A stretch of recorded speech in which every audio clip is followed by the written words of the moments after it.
Hello sir, welcome to social post. Hello Nehal గారు. Sir, ఇప్పుడు gold price వచ్చేసి 1,55,000 change ఉంది. సిల్వర్ చూసుకున్నా 2,44,000 చేంజ్ ఉంది. సో ఇప్పుడు గోల్డ్ అనేది కొంచెం అటు ఇటు కన్సాలిడేషన్ అవుతున్న సిచ్యువేషన్స్ చూస్తున్నాం. సో ఇప్పుడు ఇన్వెస్టర్స్ ఎవరైతే ఇన్వెస్ట్మెంట్ చేయాలనుకుంటారో ఇది రైట్ టైం అంటారా? నేహాల్ గారు, ఇవాళ మనం మాట్లాడుకునేది గోల్డ్ కాదండి, బంగారు బాతు గుడ్డు. ఓకే, బంగారం గుడ్డేనా అని మాట్లాడుకున్నాం. అంటే మనం చూసిన హైస్ 1,83,000 24 క్యారెట్ గోల్డ్ అంతవరకు పెరుగుతుందా అనేది ప్రతి ఒక్కరి క్వశ్చన్ మార్క్. ప్రతి ఒక్కరు ఉండే మైండ్ సెట్లో ఒక థాట్, పెరుగుతుందా లేదా, మళ్ళీ ఆ లెవెల్కి టచ్ అవుతుందా లేదా అనేది. సరే, ఇప్పుడు గోల్డ్ మనం చూసుకుంటే ఈరోజు లాస్ట్ 1 వీక్ నుంచి చూసుకుంటే అదే రేంజ్ బౌండ్లో ట్రేడింగ్ అవుతుంది. 1,55,000 56 అలా పడుతూ 1,56,000. ఇప్పుడు దగ్గర ఇవాళ ట్రేడింగ్ చూసుకుంటే 1,55,000 ప్లస్ ఉంది. అలాగే సిల్వర్ చూసుకుంటే 2,40,000. మీరు 1 వీక్ని చూసుకుంటే sir, gold fall, silver fall చూసుకుంటే పర్సంటేజ్ చూసుకుంటే అది గోల్డ్ అరౌండ్ దగ్గర 1%, బట్ సిల్వర్ ఇంకా ఎక్కువ పడుతుంది రెండు కంపేర్ చేసుకుంటే. సో లాస్ట్ టైం మనం ఒక ఎపిసోడ్లో మాట్లాడుకున్నట్టుగా sir, gold has a better opportunity in 2026. అంటే ఒకవేళ ఇన్వెస్ట్ చేయాలి అనుకున్నప్పుడు గోల్డ్లో, డిజిటల్ ఫార్మ్ ఆఫ్ గోల్డ్లో ఈ సంవత్సరంలో చూసే ఒక ర్యాలీ మనం కానీ చూసుకుంటుంటే ఎక్స్పర్ట్స్ చెప్పిన ప్రిడిక్షన్స్ మనం మాట్లాడుకుందాం సార్.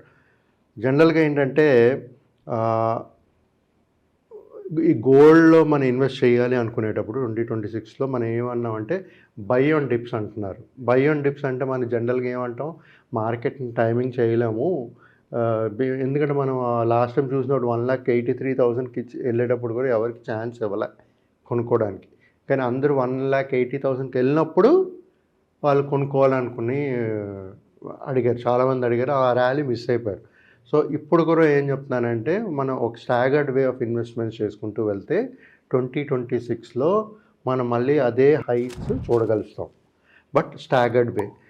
కొంతమంది ప్రిడిక్షన్స్ ఇచ్చారు సార్. వాళ్ళు మాట్లాడుకుంటే జనరల్గా ఈ జియోపొలిటికల్ టెన్షన్స్, ఈ గోల్డ్ డిమాండ్ కానీ ఇంకా అలాగే పర్సిస్ట్ అయితే వాళ్ళ ప్రిడిక్షన్స్ ఏంటంటే 1,62,000 నుంచి 1,82,000 వరకు ప్రిడిక్షన్స్ ఉన్నాయి.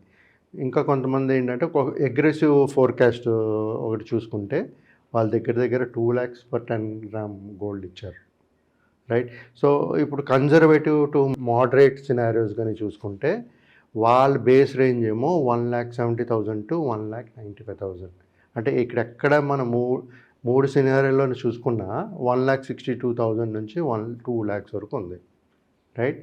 సో మనం ఎక్కడ ఉన్నాం, 1,55,000 దగ్గర ఉన్నాం. 1,62,000 నుంచి 2 వరకు మనం మాట్లాడుకుంటున్నాం. సో ఆన్ ఎ యావరేజ్ చూసుకున్న, సో ఏంటి ఈ ఫ్యాక్టర్స్, ఏంటి కీ ఫ్యాక్టర్స్, ఏంటి ఈ ప్రైస్ ఇన్ఫ్లుయెన్స్ చేసే ఫ్యాక్టర్స్ ఏంటి చూసుకుంటే, ఒకటేంటంటే బుల్లిష్ డ్రైవర్స్ ఏంటంటే safe havens, geopolitical tensions, economic distress కానీ ఉండేటప్పుడు బుల్లిష్ రన్స్ కనబడతాయి మనకి. తర్వాత వీక్నింగ్ ఆఫ్ US డాలర్, తర్వాత interest rate cuts. Okay. Third, central bank gold purchases and ETF inflows. Central bank ఎప్పుడైతే ఎక్కువ కొనుక్కుని రిజర్వ్స్ పెట్టుకుంటుందో ఇలాంటి అన్ని సినారియోస్ చూస్తారు, బుల్లిష్ సినారియోస్ చూస్తారు. ఓకే. తర్వాత సీజనల్ డిమాండ్, ఫెస్టివల్స్, ఈ వెడ్డింగ్స్ అవన్నీ ఉంటాయి కదా, ఆ డిమాండ్ కూడా పెరిగేటప్పుడు ఉంటుంది. కానీ ఇప్పుడు మనం రేట్ చూసుకుంటే 1,55,000 ఎక్కువ అనుకుంటున్నారు, రైట్. అందుకని చెప్పి ఆ ప్రతి ఒక్కరు గోల్డ్ కొనుక్కునే డిజిటల్ ఫార్మ్ ఆఫ్ ఇన్వెస్ట్మెంట్స్ చేస్తున్నారు, రైట్. సో నేను చెప్పేది ఏంటంటే, ఒకవేళ వాళ్ళకి నిజంగా ఒక మ్యారేజ్ వెడ్డింగ్ కానీ లేకపోతే ఫెస్టివల్స్ కానీ వాళ్ళకి ఫిజికల్ గోల్డ్ కావాలనుకుంటే this is the right time to buy. ఇప్పుడు మ్యారేజ్ సీజన్ వస్తుంది కాబట్టి బంగారం తగ్గుతుంది అని చాలా మంది ఒక దాని మీద ఉన్నారు. నిజంగా మ్యారేజ్ సీజన్స్ అప్పుడు బంగారం తగ్గింది అంటారా? నిహాల్ గారు, ఇప్పుడు తగ్గుతుందా తగ్గదా పెరుగుతుందా అనేది ఎవ్వరూ కరెక్ట్ ప్రిడిక్ట్ చేయలేరు. రైట్. బట్ బేస్ లెవెల్ మనం మాట్లాడుకుంటే ఇప్పుడు స్ట్రాంగ్ సపోర్ట్ లెవెల్స్ 145, 150 దగ్గర ఉందంటున్నారు. మీరు లాస్ట్ ఒక 3 వీక్స్ లేకపోతే 1 మంత్ నుంచి చూసుకుంటే 2-3 వీక్స్ నుంచి చూసుకుంటే 1,50,000 పైనే ట్రేడ్ అవుతుంది. అంటే సపోర్ట్ జోన్ అక్కడ ఉంది. సో కరెక్ట్ అయ్యే ఛాన్సెస్ ఉన్న చాలా తక్కువ కనబడుతుంది. అప్వర్డ్ మూమెంటే కనబడుతుంది ఇన్ లాంగర్ అట్లీస్ట్ ఫర్ 2026లో. ఓకే. సో ఆ విధంగా మనం ప్లాన్ చేసుకోవాలి. ఇప్పుడు బేరిష్ ఫ్యాక్టర్స్ కానీ చూసుకుంటే స్ట్రాంగ్ రూపీ, ఓకే, తర్వాత equity markets strength and reducing safe haven flows. ఆ సేఫ్ హెవెన్ ఫ్లోస్ కానీ మనకి ఎప్పుడైతే తగ్గిపోతుంటుందో మళ్ళీ బేరిష్ మూడ్లోకి వెళ్ళిపోతుంటుంది. తర్వాత ఫిజికల్ డిమాండ్ రెడ్ తగ్గితే జనరల్గా ఇప్పుడు ఎలాగైతే తగ్గుతుందో బేరిష్ మూడ్లో. సరే, కానీ ఇది రివర్సల్ అయ్యే ఛాన్సెస్ నాకు కనబడుతుంది 2026లో. నేను ముందు కూడా చెప్పాను 1 lakh రీసెంట్ హైస్ చూస్తారు, ప్లస్ 1,75,000 to 85 to 90 వరకు కనబడే ఛాన్సెస్ ఉంది. ఈవెన్ 2 lakhs కూడా చూడగలిసే ఛాన్సెస్ ఉంది. లేటెస్ట్ సినారియో చూసుకుంటే యుఎస్ యాస్కలేషన్స్ చాలా సివియర్గా అవుతుంది. ఎప్పుడు ఏమవుతుందో తెలియదు.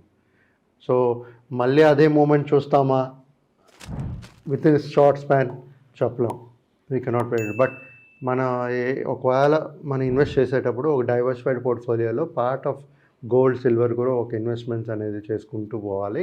ఈక్విటీతో పాటు ఈక్విటీ ఎక్స్పోజర్ ఉండాలి, గోల్డ్ ఎక్స్పోజర్ ఉండాలి. ఓ బ్యాలెన్స్డ్ పోర్ట్ఫోలియో కానీ ఉండగలిస్తే మనకి మంచి రిటర్న్స్ అనేది, వెల్త్ అనేది క్రియేట్ చేయగలుగుతాం sir. So thank you sir మా సోషల్ పోస్ట్. థ్యాంక్ యూ అండి.